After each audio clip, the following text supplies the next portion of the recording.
తెలుగు రాష్ట్రాల ప్రజలకు big alert అని చెప్పాలి. వాతావరణంలో ఒక్కసారిగా పెద్ద మార్పు అయితే రాబోతూ ఉంది.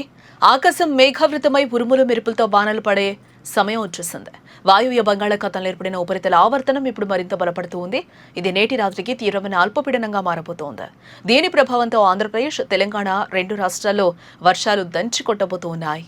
రాబోయే 2 రోజుల పాటు వాతావరణం చాలా తీవ్రంగా ఉండే అవకాశం ఉందని ఐఎండీ హెచ్చరికలు అయితే జారీ చేసింది.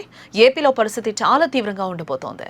ముఖ్యంగా ఉత్తరాంధ్ర జిల్లాలను ఈ తుఫాన్ ప్రభావం కుదిపేశాలని కనిపిస్తోంది. శ్రీకాకుళం, అటు విజయనగరం, విశాఖపట్నం, అనకాపల్లి జిల్లాలకు అధికారులు రెడ్ అలర్ట్ ని ప్రకటించారు. రెడ్ అలర్ట్ అంటే ఈ జిల్లాలో అత్యంత భారీ వర్షాలు పడతాయని అర్థం. లోతట్టు ప్రాంతాలు జలమయమయ్యే ప్రమాదం పొంచుంది.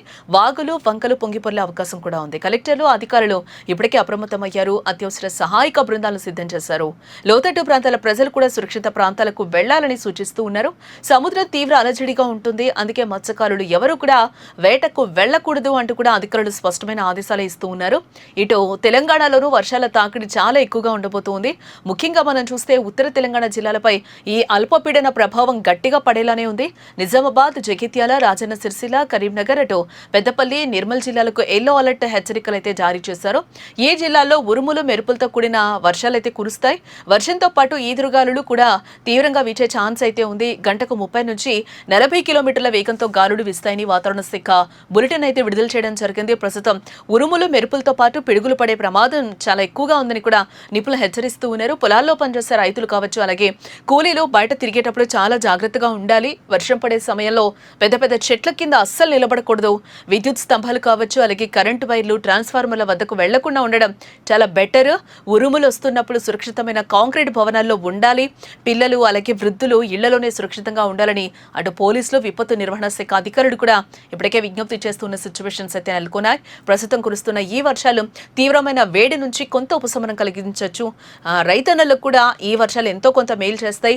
ఎండిపోతున్న పైర్లకు కొంత ప్రాణం పోస్తాయి. అయితే మున్ముందు రోజుల్లో వాతావరణం మరింత ఆందోళనకరంగా మారే అవకాశం ఉందనే హెచ్చరికలు కూడా మనకు వస్తూ ఉన్నాయి. కాబట్టి ప్రపంచ వాతావరణ సంస్థ ఒక కీలక నివేదికనే విడుదల చేసిందని చెప్పుకోవచ్చు. రాబోయే అక్టోబర్ నెల నుంచి కూడా దేశంలో ఎల్నినో ప్రభావం తీవ్రమయ్యే ప్రమాదం ఉందని కూడా ఆ నివేదిక తేల్చి చెప్పింది. ఎల్నినో ప్రభావం పెరిగితే రాబోయే రోజుల్లో వర్షపాతం బాగా తగ్గిపోయే ప్రమాదం కూడా పొంచుంది. దేశంలో సాధారణం కంటే తక్కువ వర్షాలు కురిసి తీవ్రమైన ఎండలు నమోదయ్యే అవకాశమే ఉందంట. ఉష్ణోగ్రతలు ఒక్కసారిగా పెరిగిపోయే పరిస్థితి కూడా రావచ్చు.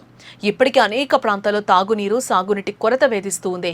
రాబోయే రోజుల్లో ఎల్నినో తీవ్రమైతే వర్షాభావ పరిస్థితులు ఎదురవుతాయని విశ్లేషకులు ఆందోళన వ్యక్తం చేస్తూ ఉన్నారు. అందుకే ప్రస్తుతం పడుతున్న ఈ వర్షపు నీటిని సద్వినియోగం చేసుకుంటూనే రాబోయే సవాళ్లకు సిద్ధంగా ఉండడం ఎంతో అవసరమని అర్థమవుతోంది.